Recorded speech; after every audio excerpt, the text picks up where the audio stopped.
आज इस करकोई गांव की पावन भूमि को मैं सत सत नमन करता हूं। और आज हम जिनकी जयंती मना रहे हैं उनको हम अपनी पार्टी की ओर से श्रद्धा सुमन और नमन करता हूं। हमारे बीच में इस भारत देश में शिक्षा की ज्योति जलाने वाले सामाजिक परिवर्तन के अग्रदूत महामानव महात्मा ज्योतिबा फुले के चरणों में मैं नमन करता हूं। इस देश में करोड़ों करोड़ों दलितों के मसीहा, इस देश का संविधान लिखने वाले परम पूज्य बौद्ध सत्य बाबा साहब डॉक्टर अंबेडकर के चरणों में भी मैं श्रद्धा सुमन अर्पित करता हूं। हमारे साथ में हमारे विशिष्ट अध्यक्षता कर रहे हमारे जिला के जिलाध्यक्ष माननीय इंजीनियर गोवर्धन राज जी, हमारे इधर विधानसभा के एक बहुत सशक्त और आप लोगों का उन्हें बहुत बड़ा आशीर्वाद मिला था हमारे माननीय KL लारिया जी, हमारे विधानसभा के महासचिव पथरिया, हमारे वर्षों से काम कर रहे लगभग 20 साल पार्टी में हो गए माननीय हमारे महाराज सिंह लोधी जी, हमारे बहुजन समाज पार्टी के इधर के विधानसभा के कोषाध्यक्ष माननीय हरिप्रसाद चौधरी जी, हमारे विधानसभा हटा के नगर के अध्यक्ष माननीय ज्ञा प्रसाद जी, हमारे हटाई से माननीय रिंकू कुशवाहा जी, हमारे यहाँ जो मंच का संचालन कर रहे और इस कार्यक्रम के आयोजक इन्होंने अपनी पूरी ताकत झोंक दी और पूरे क्षेत्र में इस कार्यक्रम को सफल अंजाम देने का काम कर रहे वो माननीय हमारे सुजात भाई जी, बहुजन समाज पार्टी के वरिष्ठ नेता माननीय सुजात खान जी, हमारे मड़िया 2 के विधान सेक्टर अध्यक्ष माननीय विनोद जी, और इनका जो है आज हम इनकी मंच इनका कार्यक्रम और इन्होंने बहुत अपूर्व हमें सहयोग किया माननीय विनोद अहरवार जी, हमारे डॉक्टर साहब जो मड़िया 2 से आए हैं माननीय राम स्वरूप जी, हमारे BBF संयोजक माननीय मुकेश जी, हमारे बड़े भाई साहब माननीय राम रतन बड्डे जी, और हमारे दूर दराज से आए हुए हमारे सभी सम्मानित साथियों और सभी मुखियाओं के मेरा जो है प्रणाम, और हमारी माता बहनें, मेरे बच्चों, सभी सम्मानित साथियों को मेरा सादर प्रणाम। सम्मानित साथियों, आज इस करकोई की पावन भूमि पर उन बिरसा मुंडा जी की हम जयंती मना रहे जिन्होंने इस देश में क्रांति की है और हमारे मूल निवासी, क्योंकि सम्मानीय साथियों अगर हम नहीं जानते हैं तो हम बताना चाहते हैं कि क्रांति बिरसा मुंडा इस कौम, इस दलित समाज में इस देश के मूल निवासी हम लोग थे, इस देश के राजा हम लोग थे, लेकिन इस मनुवादी व्यवस्था ने हमको, जैसा कि डिस्कवरी ऑफ इंडिया में लिखा है, पंडित जवाहरलाल नेहरू ने लिखा है कि हम इस देश के नहीं हैं, हम विदेशी हैं, लेकिन विदेशियों ने आकर इस देश पर हमें कब्जा कर लिया और हम इस देश के जो मूल निवासी थे उनकी अधीनता स्वीकार नहीं की। वही लोग इस क्षेत्र में जो आदिवासी है, भील है, गौड़ है, जंगलों में आकर रहने लगे, लेकिन हमने अधीनता स्वीकार नहीं की थी, इसलिए हमने जंगलों में रह के अपना मान सम्मान और इज्जत बचाने का काम किया है। हम इस देश के राजा थे, इस देश के मूल निवासी थे, लेकिन इस देश में जो विदेशी लोग आए आज हमको भिखारी बना दिया। जैसा कि माननीय अध्यक्ष जी कह रहे थे, हम लोग इधर गांव से गए, घूमते हुए जंगलों से गए, और ये बात सही है, मैंने फोटो भी खींचे हैं, हमारे लोगों के छतों पर किसी के जो है पटिया नहीं चढ़ी, किसी के छत नहीं डली, किसी के RCC नहीं डले, और केवल छोटे छोटे पत्थरों के टुकड़े डले। इस देश के मूल निवासी हैं। तो साथियों चिंतन करना पड़ेगा, ये कौन सोचेगा, ये कौन है, हम लोग कौन है? हम इस देश के मूल निवासी हैं, लेकिन आज हम भीख मांगने का काम करते हैं। क्यों करते हैं? क्योंकि हमने अपने महापुरुषों की बात को नहीं माना, इसलिए हमारी ये हालत हो गई है। कोई दूसरा जिम्मेदार नहीं है, ये हमारे लोग ही जिम्मेदार हैं। अभी आपके प्रदेश में इस देश का प्रधानमंत्री मध्य प्रदेश की धरती पर बिरसा मुंडा जयंती मना रहा। क्यों मना रहा है? जहां बिरसा मुंडा पैदा हुए हैं वो क्षेत्र कहां पड़ता है? झारखंड पड़ता है। लेकिन झारखंड में आज मुख्यमंत्री कौन है? बिरसा मुंडा की संतान है। उनका खून वहां पर नेतृत्व कर रहा है। मुख्यमंत्री है और मुख्यमंत्री है तो प्रधानमंत्री ने वो बोला कि मैं झारखंड में मीटिंग करना चाहता हूं, लेकिन बिरसा मुंडा की संतान ने कहा कि तुम्हारा कोई रोल नहीं है, तुम्हारी कोई विरासत नहीं है, ये विरासत तो हमारे बिरसा मुंडा की विरासत है, इसलिए हम मुख्यमंत्री है, आपको हम मीटिंग नहीं करने देंगे। अगर मीटिंग करेंगे बिरसा मुंडा की जयंती मनाएंगे। तो बिरसा मुंडा की संतान आज हमारे हेमंत सोरेन बड़े धूमधाम के साथ बिरसा मुंडा जयंती मना रहे हैं। प्रधानमंत्री को घुसने नहीं दिया। ये सबसे बड़ी बेइज्जती। सम्मानीय साथियों, 2014 के पहले यही मोदी कहता था देश में कि अच्छे दिन आएंगे। आपने देखा कितने अच्छे दिन आ गए, कितने अच्छे दिन आ गए। सरसों का तेल 200 रुपए लीटर हो गया, पेट्रोल 100 से ऊपर हो गई है, डीजल 100 से ऊपर हो गया है। अच्छे दिन आएंगे। 2 साल से कॉलेज बंद है, हमारे स्कूल बंद है। जो हमारे छोटे छोटे बच्चे पढ़ते थे, जो पढ़ाई करते थे, वो भूल गए हैं, क्योंकि पढ़ने का बंद कर दिया उसने। पढ़ाई बंद कर दी, शिक्षा बंद कर दी।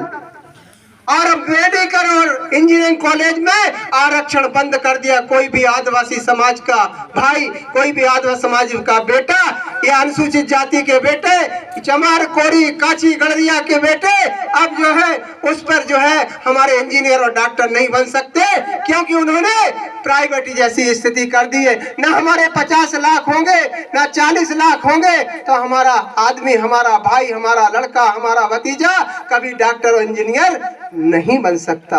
ये किसने किया? अच्छे दिन आने वाले ने, अच्छे दिन आने वाले ने किया। और आपने पिछली बार देखा होगा, सम्मानित साथियों, आज इस क्षेत्र की धरोहर कहती है कि हम इस क्षेत्र के मालिक थे। आपका किला जो हेटा में है, मड़ियादो में है, ये हमारी विरासत है। इससे सबूत मिलता है कि इस क्षेत्र के राजा, आदिवासी, गौड़, भील समाज, बंजारे समाज के लोग हमारे परदादा पुरखे, हमारे इस देश के और इस क्षेत्र के मालिक हम हुआ करते थे। जो आज खंडर बता रहे हैं, चाहे वो मड़ियादो का किला हो, चाहे हटा का किला हो, ये हमारी विरासत है। और आज हमारी हालत क्या है? जब मैं इस क्षेत्र में गया, कलकुआ गांव में गया, वहां हमारे बंजारे समाज के भाई सरपंच, वहां 4 हैंडपंप लगे, लेकिन कहीं हैंडपंप, एक हैंडपंप में पानी निकल रहा। इस क्षेत्र में हमारे पास जमीनें हैं, लेकिन पानी नहीं। ये पानी की व्यवस्था कौन करेगा? ये पानी की व्यवस्था इस प्रदेश की सरकार को, इस देश की सरकार को करना चाहिए। ये हमारा हक है कि तुम पानी और खाद की, आज खाद और पानी के लिए, खाद और बीज के लिए किसान परेशान हो रहे हैं, और मोदी जी आज मध्य प्रदेश की धरती पर 20 करोड़ रुपए खर्च कर रहे हैं। भोपाल में जो कार्यक्रम हो रहा है मोदी जी का, उस कार्यक्रम में 20 करोड़ रुपए खर्च हो रहे हैं। अगर 20 करोड़ रुपए में एक उद्योग, एक फैक्ट्री खोल देते और वहाँ 5000 लोग, हमारे आदिवासी समाज के लोग काम करते, तो 5000 परिवार का पालन पोषण होता। लेकिन मोदी जी, आपने देखा, हम लोग 5 किलो गेहूं में बड़े तृप्त होते, 5 किलो गेहूं में हम लोग तृप्त होते हैं। 5 किलो गेहूं की जो कीमत है वो 98 रुपए आंकी गई। और जो थैला मिला है, जिसमें मोदी जी की तस्वीर छपी है, जिसमें शिवराज सिंह की तस्वीर छपी है, थैला 150 रुपए का है।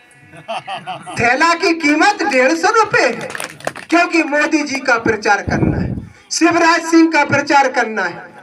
सम्मानीय साथियों, इस देश का जो, इस प्रदेश का जो मुखिया है शिवराज सिंह, जो हमारा साला लगता है। क्यों लगता है? वो कहता है हम बच्चों के मामा हैं।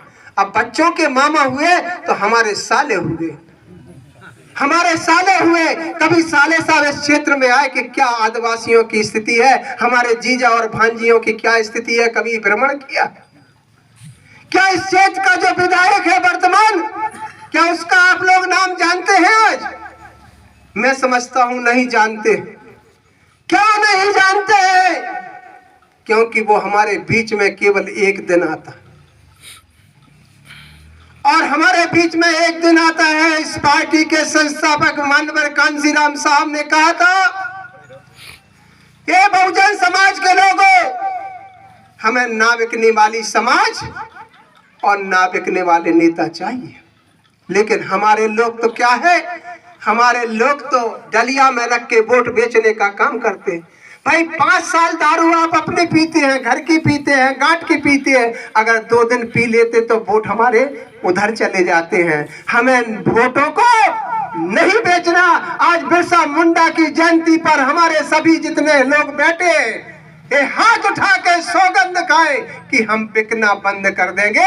ऐसा हमारे लोग आज सौगंध खाए कि हम दारू और मुर्गा में और धोती और कंबल में नहीं बिकेंगे। ये सौगंध खाए आज बिरसा मुंडा जी की जयंती पर, क्योंकि हमारे वोट को वो ले जाते हैं, खरीद लेते हैं और 5 साल हम उनसे भीख मांगते हैं। हमें तो उनकी गलेबन पकड़ना चाहिए कि तुम वोट मांगने आए थे तो हमारे गांव में पानी नहीं है, हमारे गांव में कृषि के लिए, सिंचाई के लिए पानी नहीं है, ये किसकी जवाबदारी है? हमारे मुकेश जी बता रहे थे कि 2 साल से परियोजना पड़ी है लेकिन आज तक चालू नहीं हुई। हम आंदोलन करेंगे, शिवराज सिंह की गलेबान पकड़ेंगे कि तुम हटा के क्षेत्र में हमारे आदिवासी जंगल में रहने वाले लोग हैं जिनको खाने के लिए रोटी नसीब नहीं है। इस देश में 45 लाख लोग एक टाइम का भोजन मिलता है, 45 लाख लोग हमारे एक टाइम का भोजन नसीब होता है और एक टाइम भूखे रह के सोना पड़ता है। ये कौन की जवाबदारी है? इस देश की सरकार की जवाबदारी है, इस प्रदेश की सरकार की जवाबदारी है। क्योंकि साथियों इस देश में हंसी आसी, जैसे कोई पानी है, पानी में मील प्यासी। क्या है, क्या प्यासी है? मानवर कांसीराम साहब ने नारा दिया था कि वोट हमारा, राज तुम्हारा, नहीं चलेगा, नहीं चलेगा। क्योंकि इस देश में आबादी हमारी बहुजन समाज की 85% और वे मुट्ठी भर लोग हैं। लेकिन सत्ता किनकी है? सत्ता उन मुट्ठी भर वाले लोगों की है। क्यों है? कि हम अपने वोट को बेच देते हैं और उनकी सरकार बना देते हैं और फिर जमीन का पट्टा, हमें नौकरी, इसके लिए हम भीख मांगते। तो कांसीराम साहब ने कहा था कि ये बहुजन समाज के लोगों, आप इस देश के मालिक हैं और देने वाले बने। देने वाले कैसे बनेंगे? तो बाबा साहब डॉक्टर अम्बेडकर की जो तस्वीर देख रहे हैं, तो बाबा साहब डॉक्टर अम्बेडकर ने कहा था कि ये बहुजन समाज के लोगों, मैं आपके हाथ में ऐसी अचूक बंदूक आपके हाथ में दे जा रहा हूं जो अंधे के कंधे पे भी रख के चलाएंगे तो दुश्मन का सीना चीरते हुए निकल जाएगी। वो कौन सा हथियार है? वो वोट का अधिकार है। चाहे एक हेलीकॉप्टर में चलने वाली रानी हो, चाहे झाड़ू लगाने वाली मेहतरानी हो, बाबा साहब ने एक वोट की एक कीमत रखी, एक वोट की एक कीमत रखी है। तो हमें वोट की कीमत को पहचानना। मानवर कांसीराम साहब ने नारा दिया था, क्या नारा दिया था? कि 85 पर 15 का राज नहीं चलेगा, नहीं चलेगा। लेकिन आज 72 साल हो गए देश को स्वतंत्र हुए, आज हमारे ऊपर शासन ये मनुवादी व्यवस्था वाले लोग कर रहे हैं। आपने देखा होगा पिछली बार जो हमारे लोग मजदूरी कर रहे थे फैक्ट्रियों में, तो मोदी जी ने रात में लॉकडाउन कर दिया कि कोई भी आदमी कहीं जा नहीं सकता। फैक्ट्रियां बंद हो गई। हमारे जो मजदूर लोग इधर से जाते हैं परेशान हो गए, उनके खाने के लिए रोटी नसीब नहीं हुई। तो वे वहां से पैदल चलने लगे। पैदल चलने लगे तो सामाजिक संस्थाओं ने तो पानी और खाना दिया, लेकिन मोदी जी ने किसी एक व्यक्ति को रोटी की व्यवस्था नहीं की। ये व्यवस्था किसकी थी? ये मोदी की व्यवस्था थी, शिवराज सिंह की व्यवस्था थी, लेकिन किसी ने कोई व्यवस्था नहीं की। हमारे हजारों लोग हजारों किलोमीटर पैदल चलकर अपने घर की ओर पलायन कर रहे थे, तो हमारे कई बुजुर्ग जिनको रास्ते में हार्ट अटैक आ गया वो वहीं पर मर गए। कई हमारी माँ बहनें जिनके पेट में बच्चा था, रास्ते में ही डिलीवरी हो गई। कई हमारे झुंड के लोग जा रहे थे तो पीछे से ट्रक चढ़ा दिया तो हमारे लोग वहीं मर गए। और हमारे 16 आदिवासी समाज के लोग, उस समय ट्रेनें बंद थी, चलते चलते थक गए, ट्रेन की पटरी पर सो गए, तो हमारे 16 आदिवासियों को ट्रेन जो है कुचलती हुई चली गई। 16 आदिवासी हमारे ट्रेन की चपेट में आ गए, उनको 16 के 16 आदिवासी मर गए। ये किसकी गलती है? इस देश की सरकार की गलती है। सरकार में कौन लोग बैठे हैं? सरकार में वही लोग बैठे हैं जो हमारा आज तक शोषण करते चले और हमारे वोट को ले जाते हैं, जो हमारा पानी छुआ नहीं पीते हैं, जो हमारी रोटी नहीं खा पाते हैं, वो लोगों को हम वोट देते हैं। और वोट के बाद अगर कोई हमारा व्यक्ति उनको छू लेता है तो कहते हम अछूत हो गए, हम अपवित्र हो गए। तो भाई जब हम तुमको छूते हैं तो अपवित्र हो जाते तुम लोग, तो तुम हमें छू दो तो हम पवित्र हो जाएं, हम पवित्र हो जाएं। लेकिन हमारे साथ, और इस क्षेत्र में तो मैं मानता हूं, मैं उधर से आया 400 किलोमीटर, तो मैं कहता हूं कि मुझे लगता है कि मैं 200 साल पीछे आ गया। यहाँ पर लोग कुएं पर नहीं चढ़ पाते, यहाँ के लोग हैंडपंप पर सामान लोगों के बीच में पानी नहीं भर पाते। क्या करंट है हम में? कौन सा करंट? 444 का करंट है कि तुम मर जाओगे। और तुम्हारा जब लड़का ऊपर छत से गिरता है और अस्पताल में पहुंचता है और उसे खून की जरूरत होती है, तो उस समय पूछते हो कि ठाकुर को है, कि पंडित को है, कि बनिया को है, कि यादव को है, कि लोधी को है, कि आदिवासी को है, किसका खून है? उस समय तो कहते हमारे बच्चे को बचा लो, खून चढ़ा दो। उस समय भी पूछना चाहिए, उस समय भी पूछना चाहिए क्या है इस देश की व्यवस्था। आपने देखा एक प्रजापति समाज का भाई जब घड़ा बनाता है और ठाकुर साहब और पंडित जी जब उस घड़े को ले जाते हैं और पानी जब भर जाता है, तो वो प्रजापति कुमार समाज का व्यक्ति उस घड़े से पानी नहीं पी सकता। कैसी व्यवस्था, कैसी व्यवस्था है? इस पर कौन सोचेगा, कौन चिंतन करेगा, कौन ऊपर से आएगा? कोई नहीं आएगा। हमारे महापुरुषों ने रास्ता दिखाया। महापुरुषों ने कहा था, बाबा साहब ने तो 1935 में बोला था कि मेरे बहुजन समाज के, दलित शोषित समाज के लोगों, अपनी अपनी दीवारों पर लिख दो कि इस देश के मालिक हमें। लेकिन हमारी तो झोपड़ी भी नहीं थी, तो उन्होंने कहा था अपने दिल दिमाग में लिख दो। और जो वोट का अधिकार हमें दिया है बाबा साहब डॉक्टर अम्बेडकर ने, और ये दो पार्टियां कैसी पार्टियां हैं, बीजेपी और कांग्रेस। जैसे किसी गांव में कोई पंडित जी मान के चलो करकोई में आ जाता है और बिरसा मुंडा जी के मंदिर पर बैठ जाता है और कहता है कि हम उनकी सेवा पूजा करेंगे, तो सेवा पूजा करते करते 20 साल हो गए। 20 साल हो गए। उनके 2 लड़के थे, सीताराम और राम कुमार, राजा राम। तो सीताराम और राजा राम 2 लड़के थे, तो उनने कही कि बिना सत्ता के, बिना पावर के हम आगे नहीं बढ़ सकते, पैसे वाले नहीं बन सकते। तो उन्होंने कहा कि सीताराम को सरपंच का चुनाव लड़ा दिया जाए। तो पंडित जी ने सीताराम को लड़ा दो, सरपंच बन गए। सीताराम 4 साल हो गए तो उनने 2 भाइयों को न्यारा कर दो, तुम अलग तुम अलग। तो सीताराम जी, राजा राम जी गांव में निकला, बोले हमारा भैया बहुत बेईमान है, बहुत भ्रष्टाचार करो, न कुआं खुदवाए, न हैंडपंप लगवाए, न सड़कें बनवाई, न नाली खरंजना लगवाए, न विधवा पेंशन, न वृद्धावस्था पेंशन दी। जो हमारा भैया बहुत जो है भ्रष्टाचारी है, और जाके खिलाफ तो हम FIR दर्ज जेल में भिजवाएं। अब की बार तो हमें बना दो, अब की बार तो हमें बना दो। तो फिर हमारे बहुजन समाज के लोग चले तो अब राजा राम जी को बना दो, सुबह सरपंच बन गए।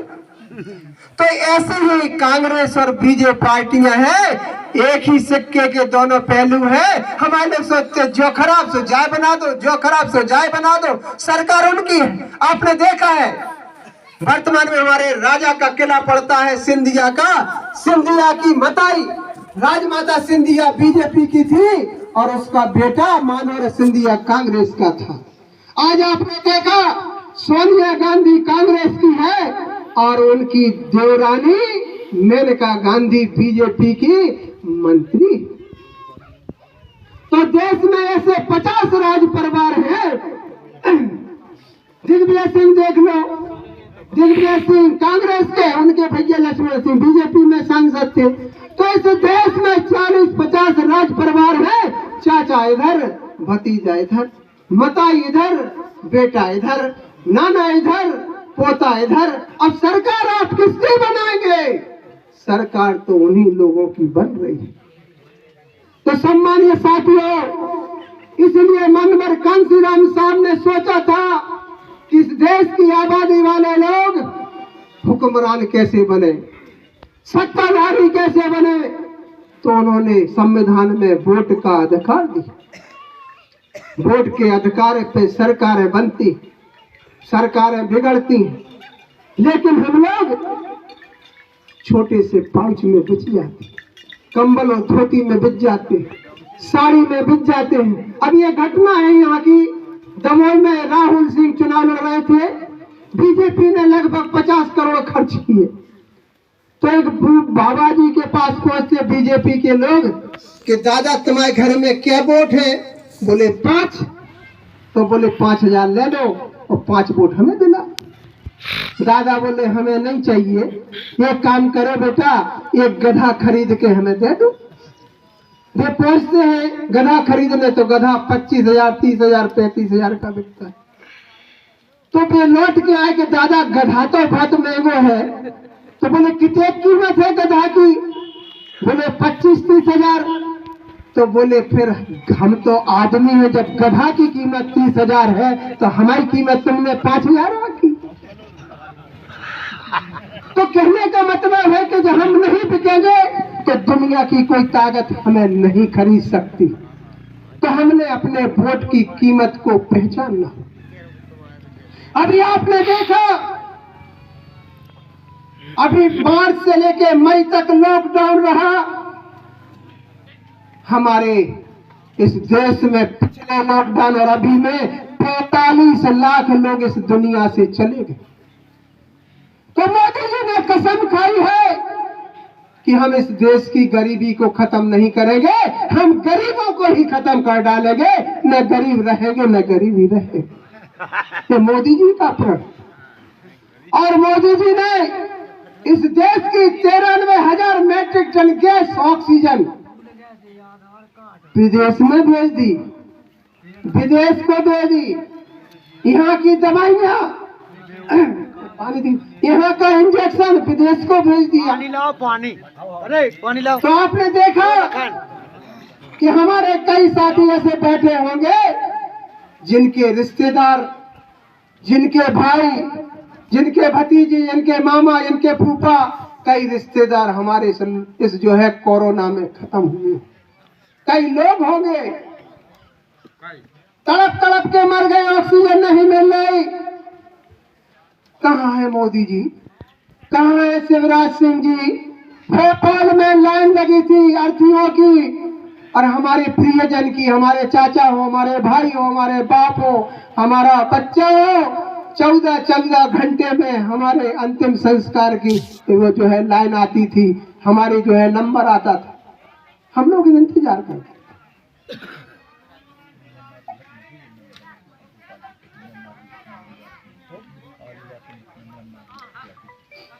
हमारे यहाँ साथी ने बताया, हमारे 7 एक ही परिवार को 7 लोगों की हत्या करके जमीन में दफना दिया और हमारी बहन के साथ बलात्कार किया था उन लोगों ने। सामंतशाही लोगों ने बलात्कार किया और 7 दिन तक लाश जमीन में पड़ी रही। मामा जी का ऐसी तैसी करा रहे थे। जब भांजियों के साथ बलात्कार होता है, हमारे भाइयों की हत्या होती है, हमारी बहनों का बलात्कार होता है, हमारे झोंपड़े जलाए जाते हैं, हमारे साथ में मारपीट की जाती है, हमारी हत्या की जाती है, तब मामा कहाँ जाते हैं? अभी आपने उत्तर प्रदेश की धरती पर देखा है, राम राज्य चल रहा है, राम राज्य चल रहा है। पूरे देश में सबसे ज्यादा हत्याएं उत्तर प्रदेश में हो रही, सबसे ज्यादा बलात्कार उत्तर प्रदेश में हो रहे हैं, सबसे ज्यादा एनकाउंटर उत्तर प्रदेश में हो रहे हैं। अभी हमारे एक वाल्मीकि की हत्या हुई, हमारी बहन वाल्मीकि के जिंदा माने पहले उसके हाथ पांव तोड़े, बलात्कार हुआ, इसके बाद उसके वो कहा सरकार ने कि बलात्कार हुआ ही नहीं, लेकिन सीबीआई जांच ने सिद्ध किया कि पहले उसका बलात्कार, उसके हाथ पैर तोड़े गए, उसकी कमर तोड़ी गई। तो ये बहुजन समाज के साथ अन्य अत्याचार क्या होता है? क्योंकि हम सरकार में नहीं, और सरकार में जब बहन मायावती उत्तर प्रदेश की धरती में थी तो राजा भैया कुंडा का राजा जो सबसे बड़ा गुंडा था, बहन जी ने उसको जेल के पीछे जेल की सीखचों में फेंक दिया था और 1,45,000 गुंडों को जेल में ठूस दिया था। वो बहन मायावती जी की सरकार थी, वो आदिवासी बिरसा मुंडा की औलाद की सरकार थी, कोई बोल बाका नहीं कर सकता। उत्तर प्रदेश में बहन जी ने 1 साल में 1 लाख घर बना के दिए थे और 5 साल के अंदर 5 लाख घर 3 मंजिल बिल्डिंग बना के दी थी। ये हमारी सरकार है। हमारे बिरसा मुंडा के नाम पर, हमारे महापुरुषों के नाम पर बहन जी ने अस्पताल खुलवाए, बहन जी ने यूनिवर्सिटी खुलवाई, बहन जी ने जो है शहरों के नाम रखे। यहाँ पर क्या है? हम लोग तो भीख मांगने वाले लोग हैं। हमको सोचना चाहिए, हमको विचार करना चाहिए, क्या हम अपने महापुरुषों की बात को मानने के लिए तैयार हैं? अगर तैयार है तो आज बिरसा मुंडा जयंती के अवसर पर हम सब लोगों को संकल्प और कसम खाना चाहिए कि हमारी कोई पार्टी नहीं है, हमारा कोई दल नहीं है। अगर हमारी कोई पार्टी है तो बहुजन समाज पार्टी के अलावा हमारी कोई देश में पार्टी नहीं है।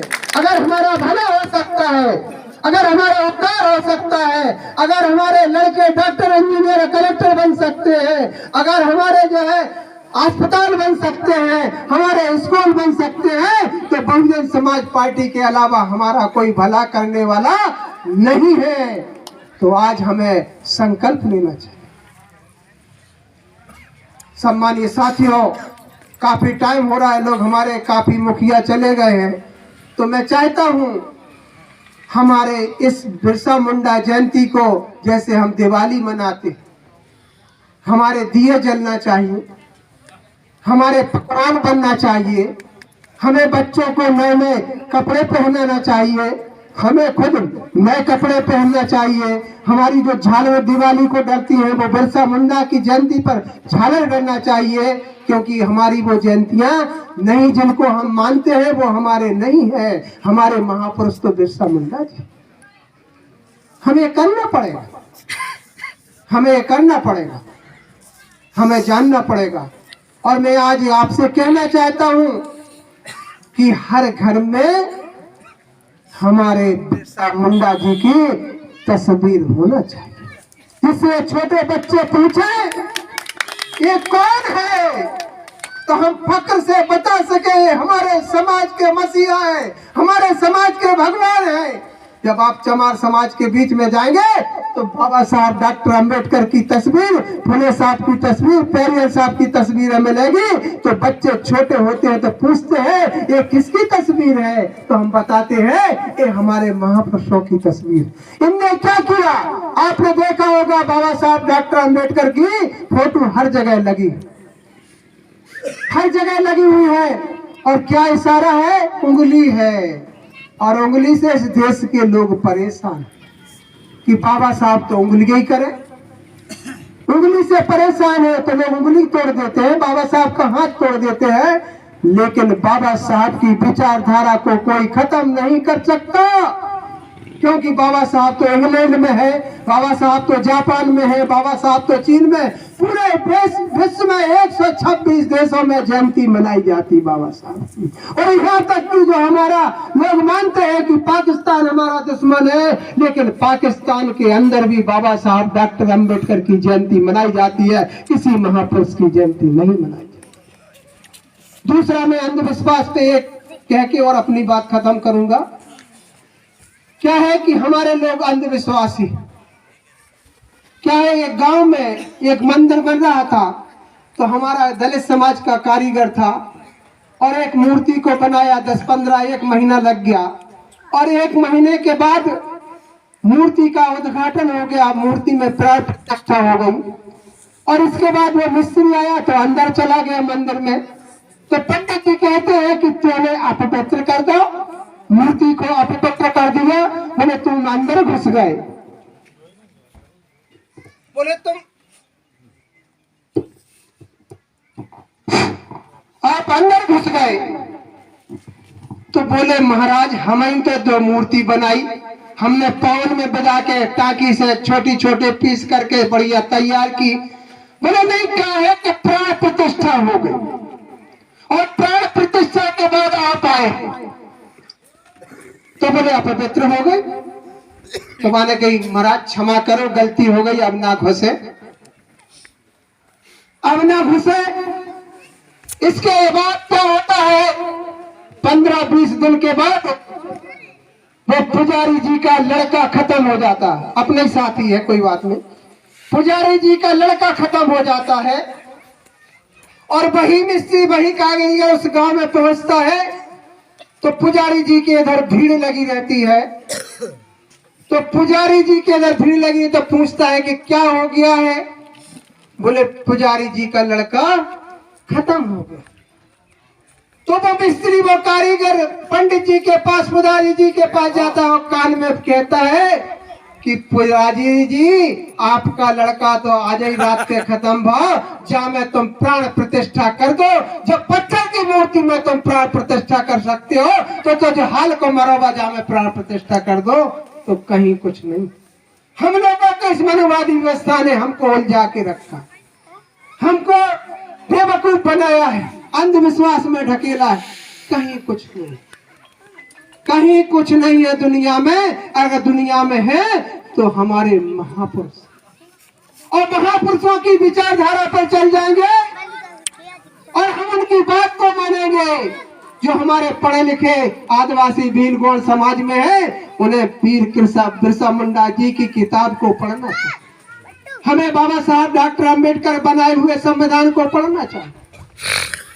जैसे कहते हैं कि अगर कोई देवी देवता अगर बहुत अच्छा होता तो उत्तर प्रदेश के योगी आदित्यनाथ जी तुम मंदिर में घंटरिया क्यों नहीं बजाई, तुम उत्तर प्रदेश के सीएम क्यों बने, तुम्हें तो मंदिर में घंटरिया हिलाना चाहिए। तो बाबा साहब ने कहा था।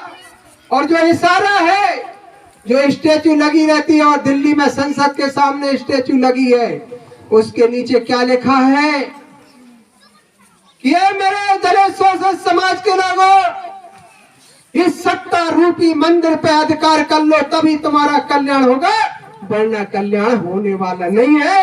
हमारे लोग मंदिरों पे भागते हैं। हमारा एक सरपंच था, वो मंदिर में गया तो उसके दोनों हाथ काट दिए, मंदिर में गया तो दोनों हाथ काट दिए।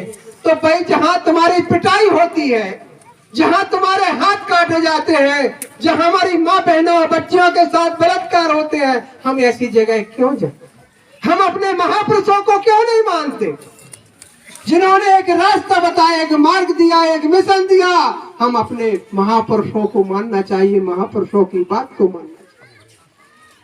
फोटो लगाने से नहीं होगा, हमें अपने जीवन में उतारना पड़ेगा, अपने जीवन में अध्ययन करके उतारना पड़ेगा। और उन्होंने जो कहा उस पर चलना होगा, तभी हमारे आने वाली पीढ़ी खुशहाल होगी, नहीं तो हमारी हालत पशुओं से भी बद। आपने देखा होगा सामान्य वर्ग के लोग एक कुत्ता को छू सकते हैं, एक बिल्ली को छू सकते हैं, कुत्ता बिल्ली उनके चौका में घुस सकती है। क्या हमारा दलित समाज का आदमी उनके चौका में जा सकता है? नहीं जा सकता। तो हमारी औकात जानवरों से भी बदतर। ये जानवरों की जिंदगी से अगर इंसान की जिंदगी चाहिए तो हमें अपने महापुरुषों की बात को मानना पड़ेगा, हमें महापुरुषों की विचारधारा को मानना पड़ेगा। तो सम्मानीय साथियों, काफी समय हो गया है, लोग जाने के लिए आतुर हैं। तो मैं तो एक बार निवेदन, एक बार प्रार्थना, और क्रांतिवीर बिरसा मुंडा की जयंती के अवसर पर हम ना बिकने वाली समाज और ना बिकने वाले नेता पैदा चाहिए, तभी हमारा उद्धार, तभी हमारा भला हो सकता है। तो इसी आशा विश्वास के साथ मैं अपनी बात को खत्म करता हूँ। जय भीम, जय भारत, जय बिरसा मुंडा। तो साथियों, आप लोगों ने काफी देर से, कई साथी ऐसे हैं जो पटियागढ़ ब्लॉक से भी आए हैं, उनको दूर तक जाना है। तो मैं